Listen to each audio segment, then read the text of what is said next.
The European Union has cautioned that a lot of work remains if there's to be any Brexit deal by the October the 31st deadline.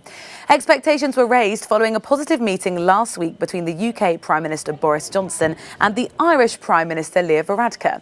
A flurry of top-level meetings and negotiations on Brexit have continued throughout the weekend and are now continuing today. Well, we're going to go live now to London and Brussels for reaction to this. Vincent will be with you in a second. But Jack, let's start with you in Brussels. What do we know, if anything, about the content of the discussions and negotiations that took place over the weekend? Well, Rosie, good morning. It is still all over that Irish border issue. That's really where the sticking point has been now for a long time, and that's where the discussions have been going. Mina Andreeva, who's the EU Commissioner's chief spokesperson, tweeted to say that the talks are constructive, but a lot of work remains to be done, echoing the chief Brexit negotiator, Michel Barnier, who's been in intense meetings over the last few weeks. We know that the talks will continue today. And the understanding is that what they're working on is some sort of suggestion that Northern Ireland would remain in a customs union with the United Kingdom, but would enforce EU customs rules, therefore preventing the need for customs checks across the border. Nobody is very clear on how that would work, but our understanding is that is what the talks are really on at the moment. Well, Jack, the French President and German Chancellor also met over the weekend, yesterday actually. How significant is that?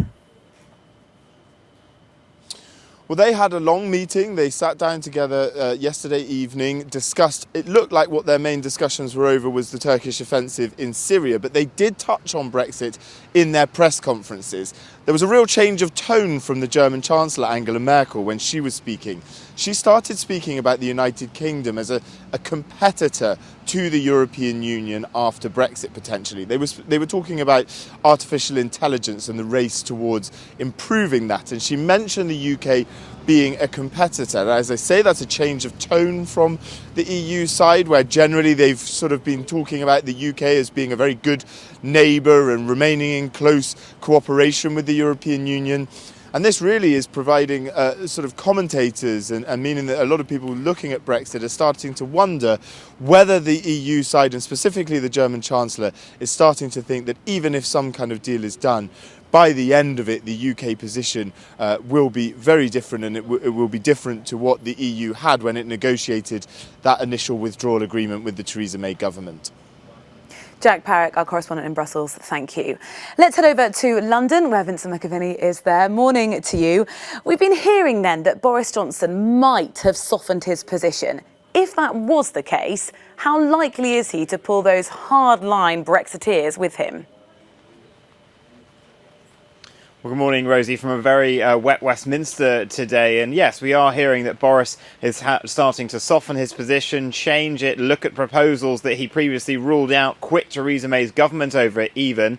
But the problem for him now is that he doesn't have a working majority in Parliament. And we know that his backbenchers, the ERG group, are very difficult to bring along on this because they 3 times voted down Theresa May's Brexit plan. So that is the group that normally would support him, but they have said that they'll only go along with the Brexit plan as long as the DUP go along with it because they want to protect the union. And over the weekend, Jacob Rees-Mogg, who was the leader of that group and a particular hardcore band who called themselves the Spartans, who kind of held out to the last third vote, he has said that he thinks that he can get them to.